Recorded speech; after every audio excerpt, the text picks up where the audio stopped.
자, 오늘 말씀은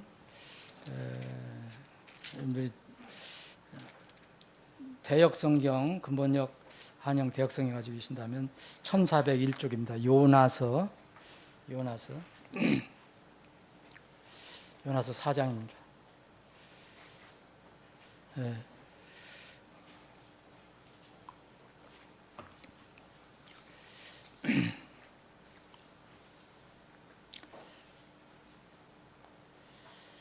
요나서 4장 1절로 11절까지인데 제가 다 읽지 않겠습니다. 1절 그러나 요나가 그 일을 심히 못마땅하게 여겼으며 또 그가 매우 분노하였더라. 쭉 내려가서 9절부터 말씀드립니다. 읽겠습니다. 이에 하나님께서 요나에게 이르시되 내가 그 박농쿨로 인해 분노하는 것이 잘하는 것이냐 하시니 그가 이르되 내가 분노하여 죽을지라도 잘하는 것이니이다 하더라. 이에 주께서 이르시되 내가 수고하지도 않았고 잘하게도 하지 않은 그것 곧 하룻밤에 났다가 하룻밤 사이에 사라진 그 박을 내가 불쌍히 여겼거늘 오른손과 왼손을 분간하지 못하는 자가 12만 명이 넘고 또 많은 가축이 있는 저 큰 도시 느느웨를 내가 아껴야 하지 아니하겠느냐 하셨더라. 아버지 하나님, 우리 몸은, 우리 육체는 다소 피곤하지만 주님께서 우리 영혼을 새롭게 하시고 힘을 주셔서 새 힘을 주셔서 다시 맑은 정신으로 하나님의 집에 다시 모여서 주님을 찬양하고 경배합니다. 이 오후 시간에도 주님 함께 하시고 주님만 홀로 예배를 받아 주십시오. 영광 받아 주십시오. 우리는 주님께서 예비하신 은혜, 말씀으로 우리에게 주시는 그 은혜를 풍성히 누리게 해 주옵소서. 예수님의 이름으로 기도합나이다. 아멘. 성경 39권, 구약 성경 39권 중에서 우리말로는 이제 그렇게 안 되어 있지만 원래 영어 성경으로는 물음표로 되어 있는 성경이 있습니다. 하나님의 강한 질문으로, 수사적인 질문으로 이게 말씀이 끝납니다. 하나님께서 무슨 어떤 강한 어떤 결론을 내리시거나 책망을 하신 것도 아니고 그냥 질문하시는 걸로 끝납니다. 이것이 바로 요나서가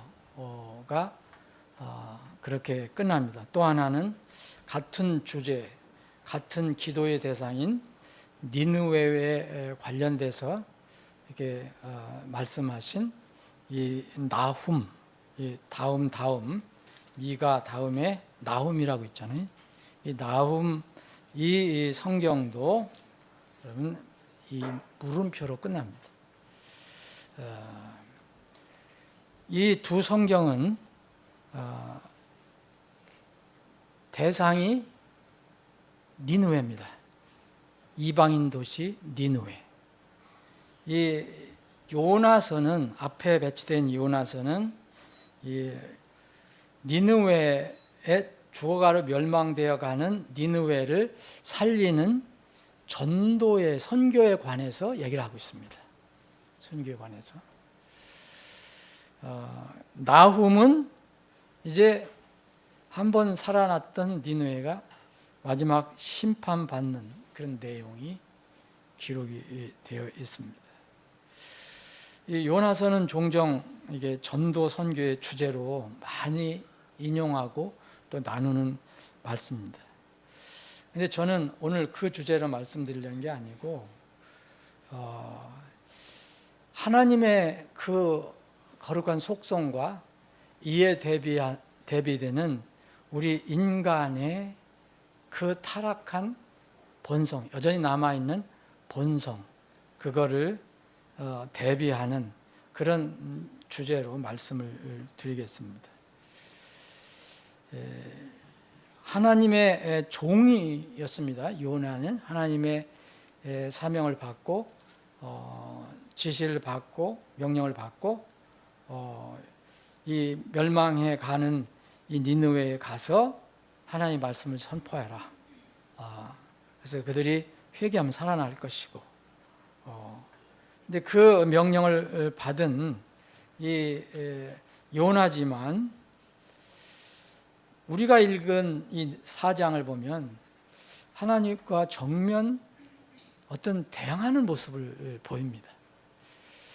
제가 오늘 걱정 하나가 있는데 가만히 생각해 보니까 이 요나 형제가 하늘에 있을 건데 내가 오늘 또 부정적으로 너무 얘기해서 또 가면 또 혼나지 않을까 하는 생각도 듭니다.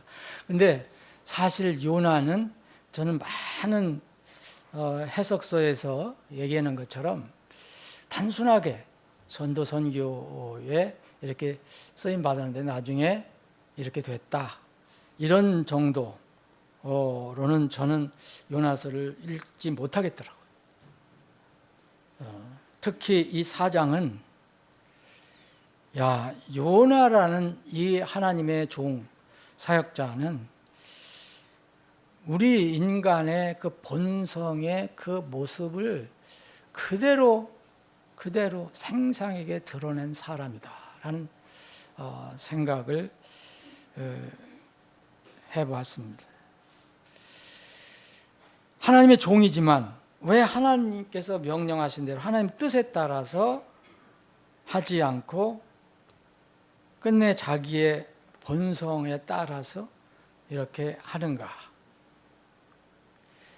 그 요나는 그의 마음속에 공의와 심판은 있습니다. 그래서 니느웨는 이렇게 못됐으니까, 여기 죄인들이 우글거리고 사는 곳이니까 당연히 하나님의 공의 심판을 받아야 된다, 이런 생각은 강하게 가지고 있습니다. 그런데 하나님께서 가지고 계신 하나님의 거룩한 속성 중에서 사랑과 긍휼, 특히 긍휼은 남을 불쌍히 여겨주는 마음이잖아요. 나를 안타깝게 여겨주고 품어주고 안아주는 그런 마음이잖아요. 이런 건 왜 없을까? 요나가. 그리고 왜 오래 참음은 요나의 이 속성이 없을까? 요나는 분명히 하나님의 일꾼입니다. 그리고 임명을 받았습니다. 그리고 그 일을 했습니다. 그런데 이 마지막 요나서 4장은 참으로 제가 보기에는 답답하게 끝이 나고 맙니다. 하나님께 더 설명하시지도 않습니다. 그냥 사람들에게 질문만 던지시고 맙니다.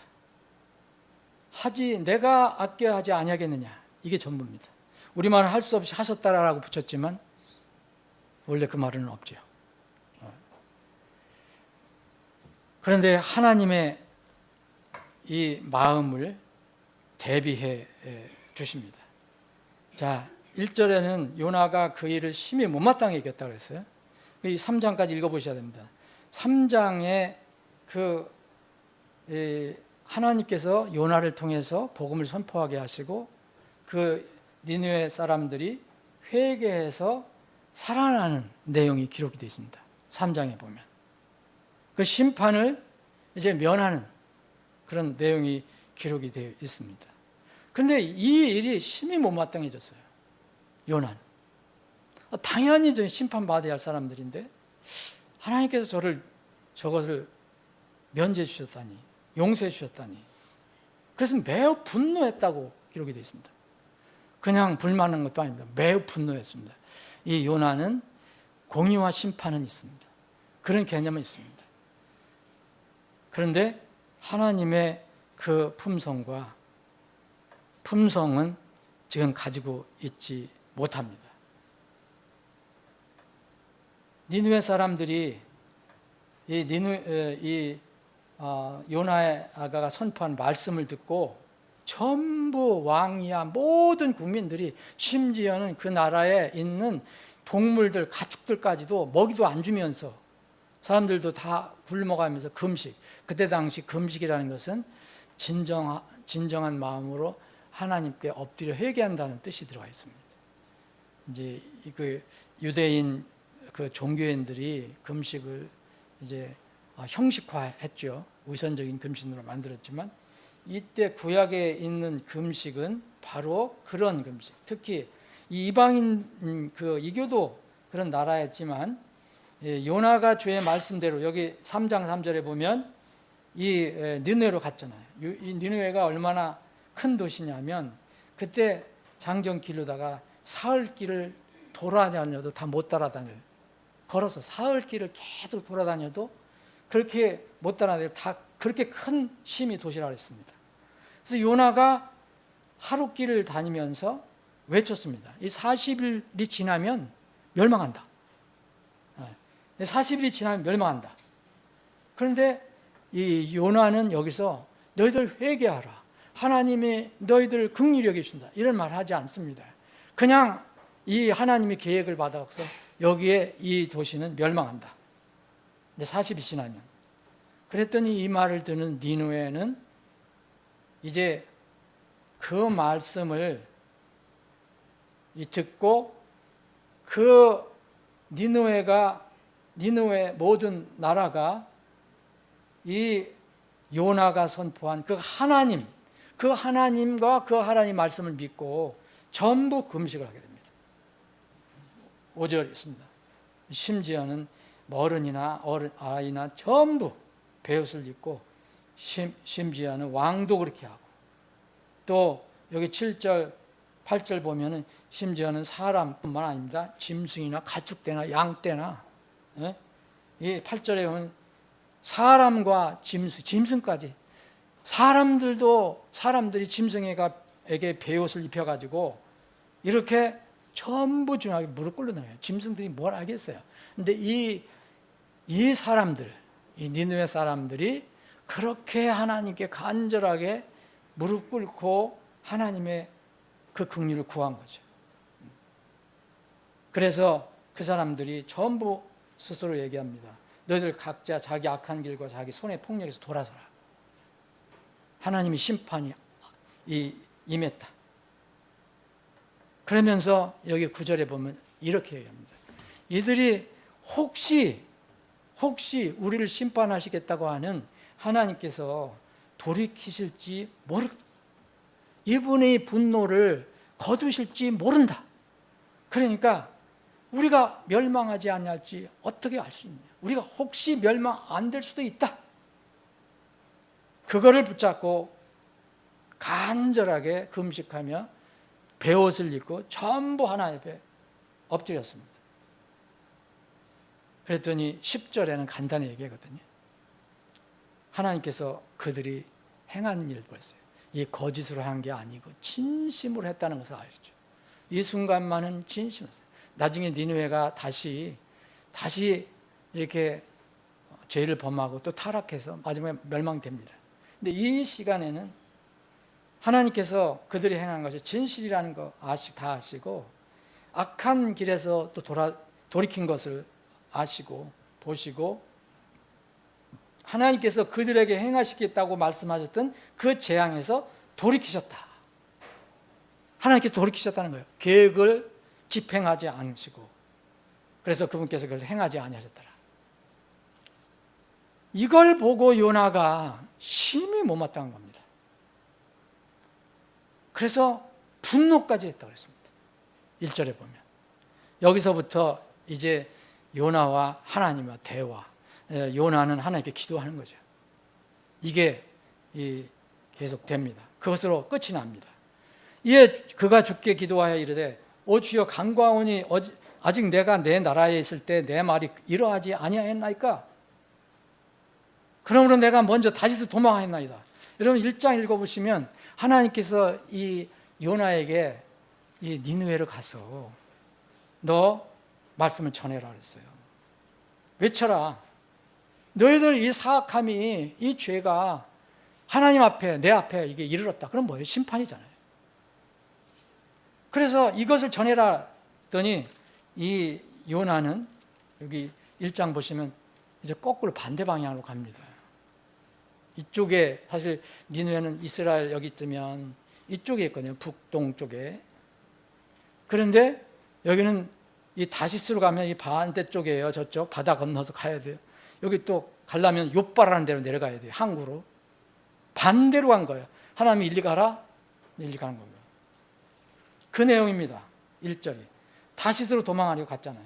근데 하나님께서 어떻게 하셨는지 여러분 다 아실 겁니다. 그렇게 해서 말을 안 들으니까, 고집을 부리니까 하나님께서 이제 폭풍을 동원하시고 거기서 심히 어려운 가운데 자기가 하나님을 믿는 사람이라는 걸 고백을 하게 하시고 사람들 사이에, 그리고 결국은 이제 그 더 이상 배가 전진할 수 없을 것 같으니까 나를 던져라. 그래야 배가 안전하다. 거기 있는 사람들이 던졌잖아요. 결국 하나님께서는 이 요나를 죽이시려고 하신 게 아니고 그를 끝까지 사용하시려고 큰 물고기를 준비하셨어요. 그래서 3일 밤과 낮을 그 큰 물고기 뱃속에 있었던 겁니까? 이것이 우리 예수님의 예표가 됐어요. 3일 낮과 밤 이제 땅속 어두운 데서 있다는 것. 주님께서도 그런 예표로 말씀을 하셨습니다. 그때 2장을 보면 거기서 뱃속에서 이 하나님께 기도합니다. 자기가 고난이 왔을 때, 내 고난이 왔을 때 하나님께 부르짖어요.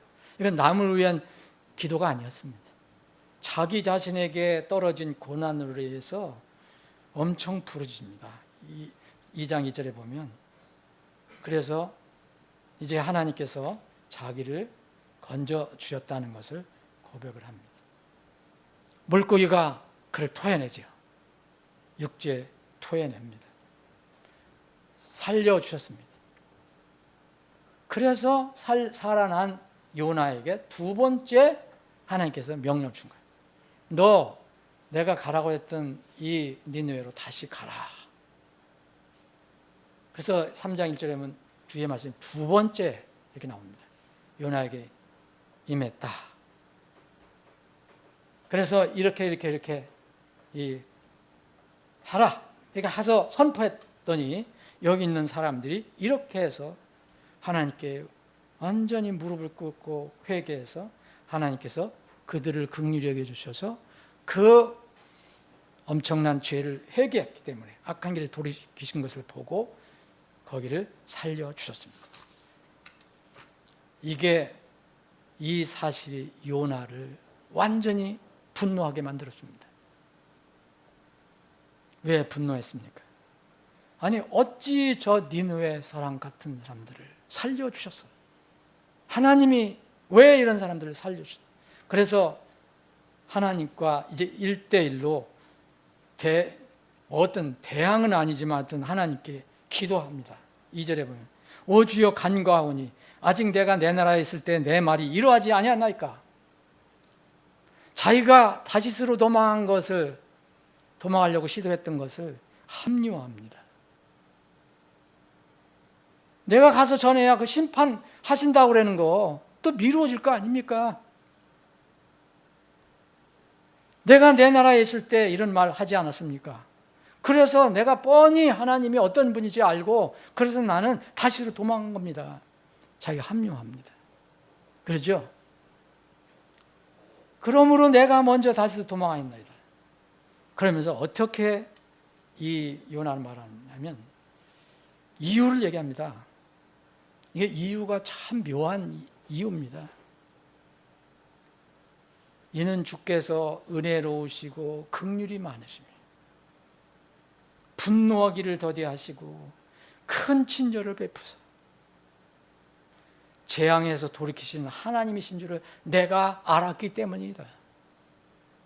이거 사실은 하나님을 기리는 말이 아니라 자기가 왜 처음에 하나님 명령을 이제 안 따르고 다시스로 도망하려고 했는가, 그 일을 합리화하는 고백입니다. 내가 처음에 니네로 가서 다시 도망가지 않고 했어도 주님, 그들도 살아났을 거 아닙니까? 하나님은 이런 분이시니까 무조건 이렇게 해준다는 거 아닙니까? 은혜로우시고 긍휼이 많으시고 분노하시길 더디하시고 큰 지체를 베푸사 재앙에서 돌이키시는 하나님인데, 내가 가서 40일 후에 이게 너들 심판받는다 해도 하나님이 또 그렇게 긍휼이 많으신 분이니까 살려주실 건데, 그건 내가 왜 괜히 가서 헛쏘고 합니까? 그래서 내가 그렇게 된 겁니다. 그러면서 주여, 그러므로 이제 내가 주께 간청하오니 내 생명을 내게 취하소서. 여러분, 요나의 마음을 보십시오. 얼마나, 여러분, 나는 어떤 해석서에서도 요나의 그 성격을 이렇게 한 걸 읽어보지 못했습니다. 그래서 내가 요나 형제한테 가서 혼날 수도 있어요. 근데 성경을 보십시오. 성경은 내 생명을 내게서 취하소서. 여러분, 이게 뭡니까? 나는 죽는 것이 낫다 이거예요. 얘는 사는 것보다 죽는 것이 내게 더 낫기 때문이다.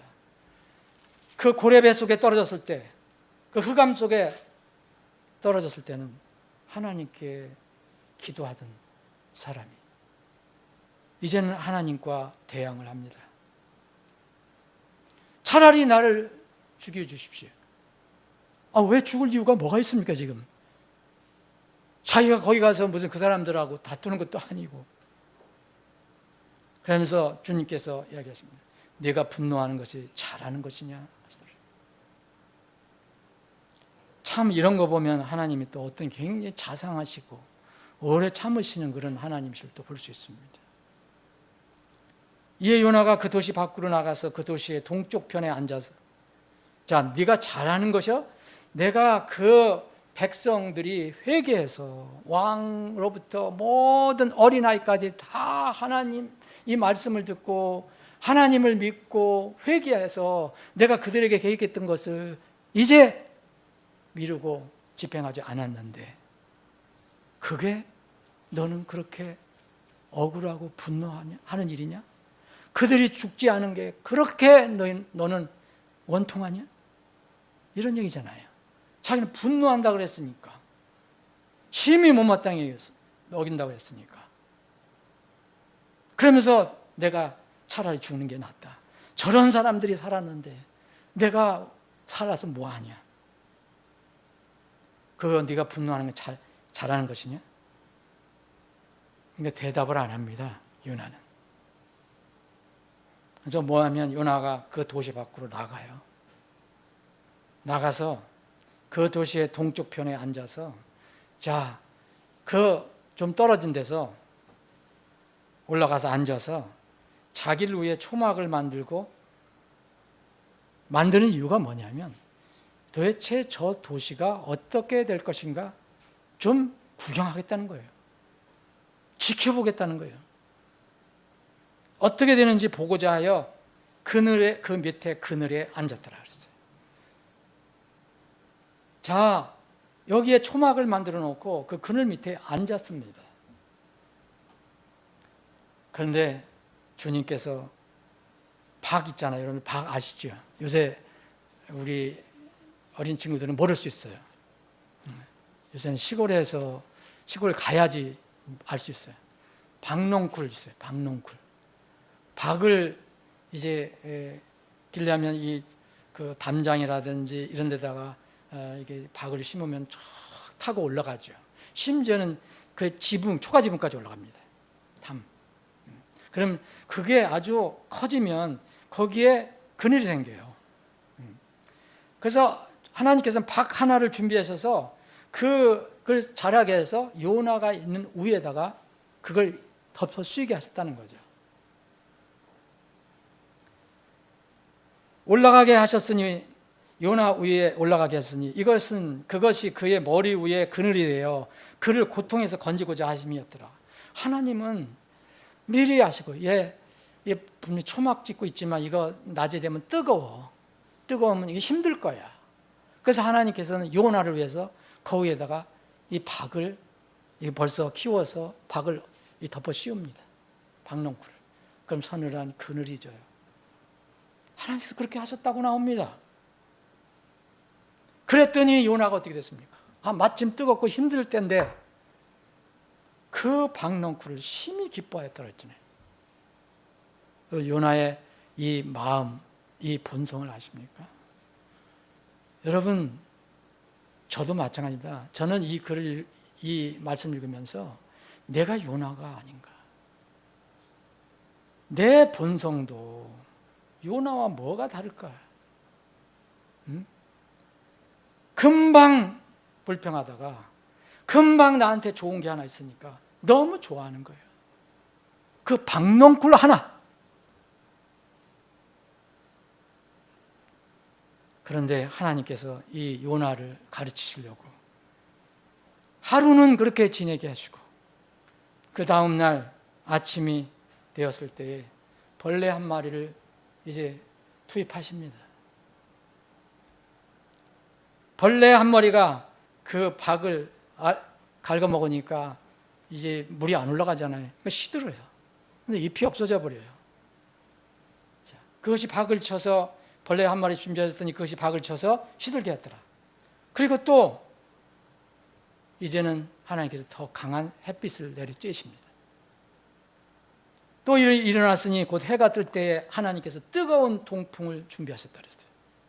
이런 동풍 불 때 뜨거워지거든요. 동풍을 준비하셨고 해가 요나의 머리를 내리쬐었더니 이에 그가 기진하여 스스로 죽기를 바라면서 이제는 너무 지쳤어요. 저 내려가서 저 백성들이 이제 주님께서 용서해 주셨는데 그들을 얼싸안고 그들을 격려하고 그들을 위해서 뭐 일하는 게 아니라 그를 지켜보다가 하나님이 어떻게 하시는가, 저들이 어떻게 되는가, 그걸 바라보다가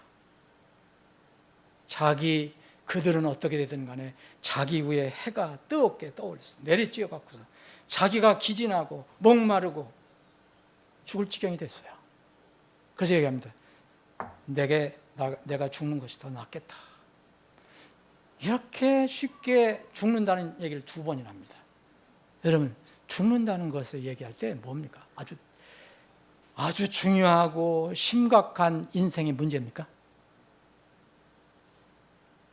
이 요나는 아주 가벼운 거, 간단한 거, 이 주제를 가지고 나는 죽는 게 더 낫다라고 얘기합니다. 그래서 하나님이 이렇게 계속 질문하시는 형식으로 이제 요나를 가르치시고 이 성경은 끝이 납니다. 이에 하나님께서 요나에게 이르시되 네가 그 박넝쿨로 인해 분노하는 것이 잘하는 것이냐? 2번 물으셨죠. 4절에도 물으셨죠. 그가 이르시되 내가 분노하여 죽을지라도 잘하는 것이니. 여러분 이것을 읽었을 때 여러분 어떤 느낌 드셨습니까?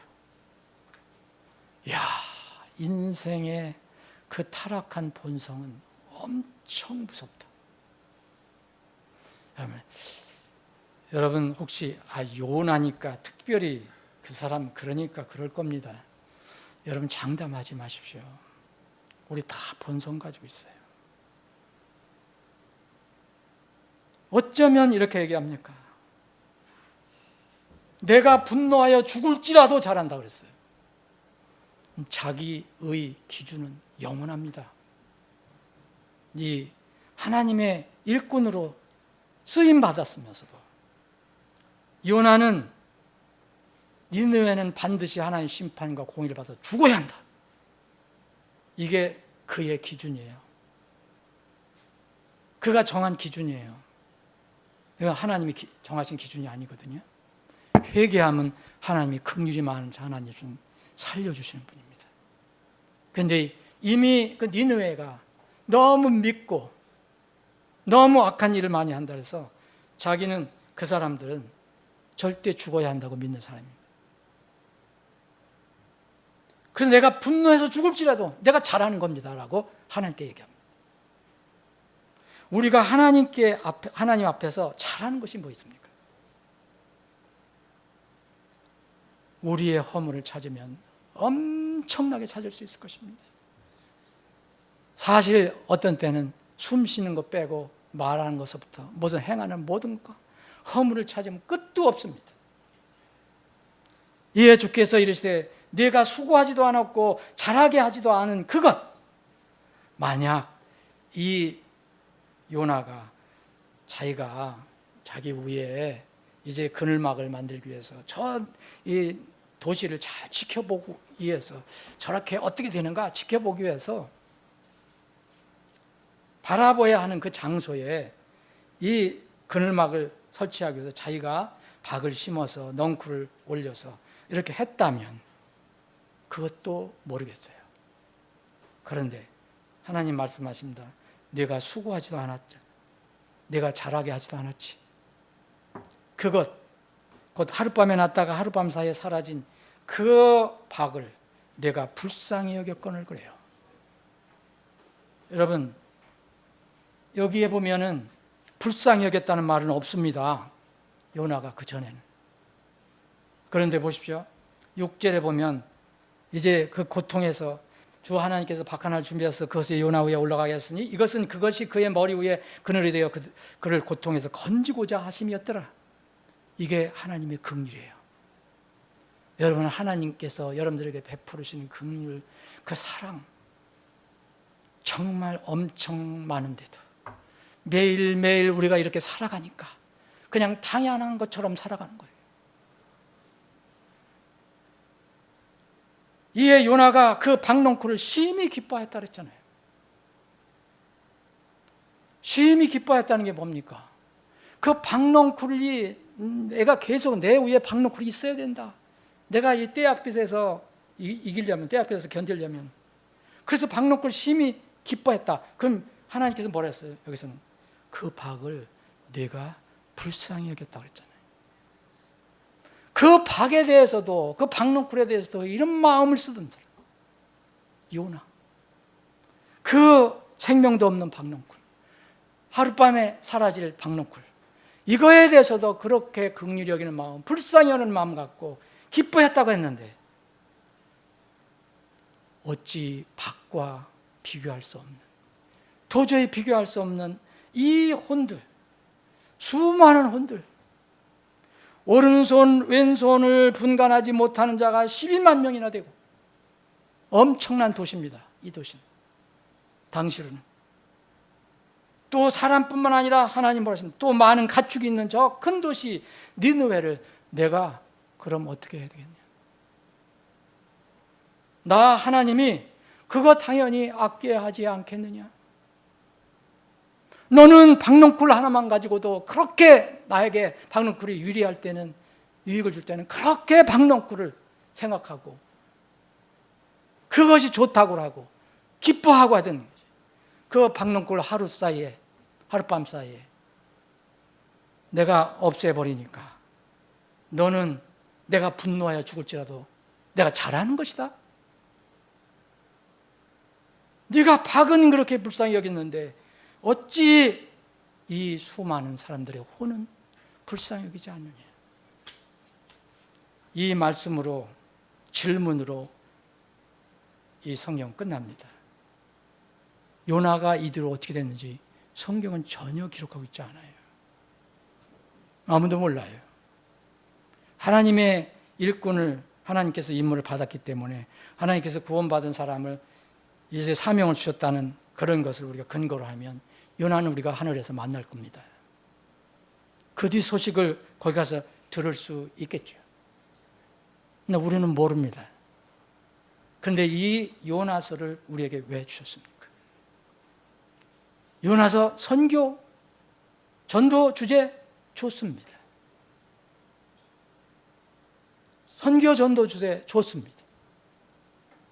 그런데 선교 전도를 하는 그 사람, 일꾼의 마음과 태도가 어떻게 돼야 되는가, 그것을 우리에게 가르쳐 주고 있습니다. 여러분, 사역자에게 중요한 두 가지 영적 도구가 있습니다. 여러분들도 전임 사역자가 아니더라도 다 하나님의 종입니다. 구원받은 순간부터 하나님의 종입니다. 하나님의 일꾼입니다. 사역자의 중요한 두 가지, 사역자라는 건 뭡니까? 일하는 사람을 말합니다. 하나님께서 시키는 일을 하는 사람은 사역자예요. 저는 전임 사역자일 뿐입니다. 사역자의 중요한 두 가지 영적 도구가 있는데 그것이 뭐냐? 기도와 말씀입니다. 여러분, 대단한 무슨 지식이 많아야 되고 무슨 학위가 있어야 되고 뭐 세상에 어떤 기준이 갖춰야 되고 그거 아닙니다. 기도와 말씀입니다. 사도행전 6장을 보면 12사도, 12제자가 이제 예루살렘 교회의 주축이 되었지 않습니까? 그 예루살렘 교회가 이제 성장해 가는 과정에서 여러 가지 문제가 생겼습니다. 이 전임 사역자들이 12사도가 이제 복음을 전하는 일 대신에 여러 가지 그 교회에서 해야 될 일이 많이 생겼습니다. 가난한 자를 돕고 과부를 돕고 또 상도 차려줘야 되고 이런 것까지 다 담당했습니다. 그래서 하나님께서 이 교회에 어떤 이제 틀을 잡아주시기 위해서 이렇게 하신 거로 보는데 어느 날 12제자가 예루살렘 교회 모든 제자들을 불러놓고 얘기합니다. 이거 우리가 이게 섬기고 그러는 거, 상 차려주고 이런 거 나쁜 것은 아니지만 이게 우리가 해야 될 그 본래의 사명은 아니다. 그러면서 이것들은 너희들 중에서 일할 사람을 뽑아서 그 사람에게 맡겨라. 우리는 하나님께서 우리에게 맡겨주신 일을 하겠다. 오직 우리는 계속해서 기도와 말씀 사역에 전념하리라고 했습니다. 사도행전 6장을 읽어보시면 여기서 두 가지를 기억하셔야 합니다. 기도와 말씀 사역. 말씀 사역은 성경이 있기 때문에 설교자 자신을 육신을 합리화하거나 자기를 높이려고 하거나 자기 이름을 내려고 하거나 또 듣는 사람들이 비유를 맞추려고 하거나 이렇게만 하지 않는다면, 정직하게 주님만 바라보고 한다면 말씀이 있기 때문에, 기록된 말씀이 있기 때문에, 다시 받는 게 아니기, 계시받는 것이 아니기 때문에 사실 정직하게만 하면 크게 책망하시지 않을 거라고 저는 생각합니다. 그런데 기도는 간다는 거 아닙니다. 말씀 사역은 밖으로 드러나서 보입니다. 기도는 주님과 1:1 관계에서 이루어지기 때문에 다른 사람의 눈에 보이지도 않고 평가할 수도 없습니다. 사역자의 말씀 사역에 대해서 뭐 어떻다 저렇다 이런 말 저런 말 나올 수도 있습니다. 제가 종종 듣기도 합니다. 그런데 저에게 기도 요청 외에는 이제껏 사역자가 기도에 열심을 내지 않는다, 기도 내용에 문제가 있다는 말을 한 번도 들어본 적이 없습니다. 또 다른 사람들이 어떤 사역자에 대해서 그렇게 얘기했는데 한 번도 들어본 적이 없습니다. 왜 그럴까요? 그를 그렇게 중요시 여기지 않기 때문이기도 하고 또 그렇게 평가할 수 없는, 판단할 수 없는 성격이기 때문에 그렇습니다. 공적 회중 기도를 하는 사람에 대해서는 뭐 용어가 어떻다, 잘못됐다, 길이가 길다, 짧다 돼서 이런 말 나올 수 있지만 누구도 기도하는 사람이 진정으로 마음으로 하는지, 정직한 마음으로 간절히 하는지, 주님의 뜻대로 하는지에 대해서는 함부로 말할 수가 없습니다. 기도를 들으시는 주님과 기도하는 사람의 마음의 문제이기 때문입니다. 왜 이 12제자는 예루살렘 교회에 말씀 사역과 기도가 아니고 왜 기도와 말씀 사역이라고 하셨을까요?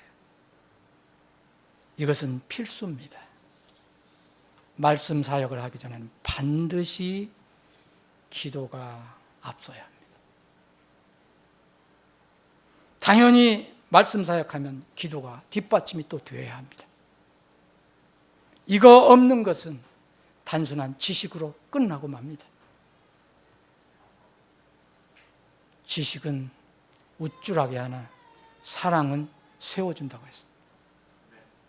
말씀을 몰라서 사역을 못하는 게 아닙니다. 우리가 말씀을 몰라서 다른 사람을 섬기지 못하는 게 아닙니다. 기도가 없기 때문입니다.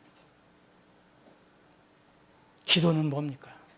단순히 외워서 아주 유려한 그런 문장으로 쫙 하는 그런 것이 기도입니까? 기도는 내가 하나님 앞에 엎드리는 것을 의미합니다. 기도는 내가 하나님 앞에 겸손히 무릎을 꿇는다는 뜻입니다. 그렇지 않으면 이 기도가 없이 말씀을 얘기한다면, 말씀 사역을 하면 그 자리에, 하나님 자리에 내 육신이 딱 차고 들어갑니다. 저는 그렇게 말씀 사역하는 사람들 많이 보았습니다. 육신은 긍휼을 베푸는 대신 허물을 찾고 비판하는 데 열심을 내는 속성이 있습니다. 이것이 요나의 본 마음이에요. 이것은 하늘로부터 온 지혜가 아닙니다. 야고보서 3장을 보면 이것은 하늘로부터 온 지혜가 아니라 땅에서 나온 지혜라고 말합니다. 너희 중에 지혜롭고 지식을 갖춘 자가 누구냐? 그는 지혜의 온유함으로 선한 생활에서 나오는 자신의 행위들을 보일지니라. 그러나 너희 마음속에 독한 시기와 다툼이 있으면 자랑하지 말고 진리를 거슬러 거짓말하지 말라. 이러한 지혜는 위로부터 내려오는 것이 아니요 땅에 속한 것이며 관능적이고 마귀에 속한 것이니라. 이는 시기와 다툼이 있는 곳, 거기에는 혼란과 모든 악한 일이 있기 때문이라. 그러나 위로부터 난 지혜는 첫째 순수하고, 다음으로 화평하며 온화하고 간청하기 쉬우며 긍휼과 선한 열매가 가득하고. 긍휼, 차별이 없으며 위선이 없느니라. 이것이 하나님께서 우리에게 주신 지혜의 열매입니다. 우리가 하나님 앞에 먼저 기도하지 않으면 아무리 말씀을 가지고 사역을 해도, 아무리 말씀을 가지고 상대방이 얘기해도 거기에는 열매가 절대 나오지 않습니다. 역사적으로도 증명되고 실제로도 여러분들 그것을 보실 수 있을 것입니다. 우리는 모두 하나님의 긍휼을 얻어서 살아난 자들입니다. 하나님의 긍휼 없으면 여러분들 중에서, 그리고 저 한 사람도 살아날 사람이 없습니다. 그래서 우리에게 정말 우리가 하나님 자녀라면 상대방에 대해서 긍휼히 여기는 마음을 가지라라고 얘기하는 겁니다. 고린도서 3장 12절 13절 그러므로 너희는 하나님의 택함 받은 자요 거룩하고 사랑받는 자들로서 긍휼히 여기는 심정과 친절과 마음의 겸손함과 온유와 오래 참음으로 옷 입고 누가 누구와 다툼이 있거든 서로 용납하고 서로 용서하되 그리스도께서 너희를 용서하신 것 같이 너희도 그렇게 하라. 여러분, 오늘 요나와 하나님과의 말씀에서 하나님께서 요나를 자꾸 깨우쳐 주시기 위해서 질문하신 내용을 우리 각자의 마음속에 지금 심어주면 하나님의 마음을 이해하게 되고 그 긍휼의 하나님, 그 하나님의 긍휼이 우리 마음에 심겨질 것입니다. 그 긍휼이 심어지면 우리 안에서 하나님의 사랑이 나올 것이고 그 사랑은 수많은 우리 눈에 보이는 그 죄마저도 덮을 수 있습니다. 그래서 베드로전서 4장에 보면 사랑은 허다한 죄를 덮는다고 그랬습니다. 야고보서 2장 13절에 보면 긍휼은 심판을 이긴다고 그랬습니다. 오늘 이 요나는 이것을 몰랐습니다. 하나님께서 심판을 정하셨지만 하나님의 긍휼이 그들이 회개했을 때 그 긍휼이 하나님께서 드러내셨을 때 그 니느웨 사람들은 하나님의 심판을 면제받았습니다. 만일 우리가 다른 이에게 이런 긍휼을 갖지 않는다면 요나처럼 다시스가 꼭 멸망하기를 바라는 것, 그것이 자기가 바라는 유일한 것이라고 공의와 심판만 얘기한다면 우리도 주님 앞에 가서 그리스도의 심판석에서 긍휼 없는 심판을 받게 될 것입니다. 누가복음 6장 36절 37절에 이런 말씀이 있습니다. 그러므로 너희 아버지께서 긍휼히 여기시는 것 같이 너희도 긍휼히 여기라. 판단하지 말라. 그리하면 너희가 판단을 받지 아니하리라. 정죄하지 말라. 그리하면 너희가 정죄를 받지 아니하리라. 용서하라. 그리하면 너희가 용서를 받으리라. 최근 저에게 주님께서 무거운 마음을 주셨다는 것을, 자꾸 저를 책망하신다는 느낌을 지울 수 없었습니다. 그것은 우리가 하나님 앞에 겸손하게 먼저 기도하는 거였습니다. 형식적인 기도를 얘기하는 거 아닙니다. 예배에 어떤 것을 맞추기 위해서 끼워 넣는 기도가 아닙니다. 우리 삶 속에서 우리가 진정으로 하나님 앞에 무릎 꿇는 그 기도의 삶이 있는가, 그런 느낌을 요새 계속 주고 계십니다. 내 모습은 하나님께서 보실 때 어떨까? 요나와 같지 않을까? 나는 상대방의 이런 잘잘못은 열심히 따지지만 내가 그 상대방에 대해서 하나님의 긍휼의 마음을 가지고 기도하고 있는가? 우리는 사랑을 말합니다. 그리고 진리를 말합니다. 반드시 진리는 타협 없이 전해야 합니다. 그럼에도 불구하고 진리가 사랑 없이 전해지면 그것은 상대방을 해칠 수 있는 무기가 될 수도 있습니다. 그래서 에베소 4장 15절에 보면 오직 사랑 안에서 진리를 말하라고 했습니다. 사랑의 그릇에 진리를 담아 가십시오. 그러면 그 위대한 역사가 일어날 것입니다. 아버지 하나님,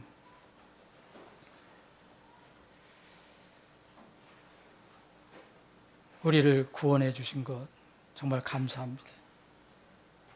우리를 긍휼히 여겨 주셔서 긍휼로, 주님의 긍휼로 다시 살아나게 하신 것 감사합니다. 하나님의 긍휼을 우리가 힘입었다면 세상을 향해서도 다른 사람을 향해서도 긍휼히 여기는 마음을 갖게 해 주시옵소서. 이제 우리가 모두 한 사람도 예 없이 우리 모두 히스기야 왕처럼 이제 내 관념을 이제 버리고 돌아서서 벽을 향하여 돌아서 주님께 기도하기를 원합니다. 오직 거기에는 주님만 계십니다. 우리를 구원해 주시고 자녀로 삼아 주신 하나님의 능력과 긍휼을 전적으로 의지해서 우리 얼굴을 벽으로 향하여 돌리고 이제 주님께 나아갑니다. 우리 주위에 있는 막힌 벽을 허물어 주시고 막힌 담을 허물어 주셔서 이제는 다 하나가 되게 해 주옵소서. 하나님을 전적으로 신뢰하고 겸손히 먼저 기도하게 해 주옵소서. 그래서 하나님의 긍휼을 받아 우리가 살아났으면 너희도 서로 긍휼히 여기라는 명령에 따라 서로를 향해 같은 마음을 가지고 우리가 화평을 이루는 일들과 서로를 세워주는 일들을 함께 하게 해 주옵소서. 오직 자유를 육신을 위한 기회로 쓰지 말고 다만 사랑으로 서로를 섬기는 우리가 되게 해 주옵소서. 아버지 하나님, 복된 주일을 허락해 주심을 감사합니다. 이제 저희들이 이 모든 예배를 마치면 다시 각자의 처소로 흩어져 갑니다. 예수님의 그 고귀한 피를 나눈 하늘의 한 형제 자매, 한 가족 지체입니다. 머무는 거처는 다르더라도 주님, 우리의 공동 거처는 하늘입니다. 주님, 우리 사랑하는 지체들이 어디에 있든지 서로를 기억하고 생각하며 하나님 앞에 먼저 무릎 꿇고 기도하는 지체들이 되게 해 주옵소서. 그러면 우리에게 사랑 안에서 진리를 선포하도록 인도해 주실 것을 믿습니다. 우리 교회를 주님의 영광의 도구로 사용해 주옵소서. 아직 연약하고 부족하지만 주님이 쓰시기만 한다면, 우리가 주님의 뜻에 합당하게 준비만 된다면 주님은 우리를 쓰실 수 있고 우리 교회를 쓰실 수 있습니다. 마지막 때의 지상 명령 수행을 위해서 우리 교회를 사용해 주시옵소서. 이 주일 오후 남은 시간에도 주님이 함께 하신 평안한 시간, 안식의 시간이 되기를 원하오며 거룩하신 예수님의 이름으로 기도합니다.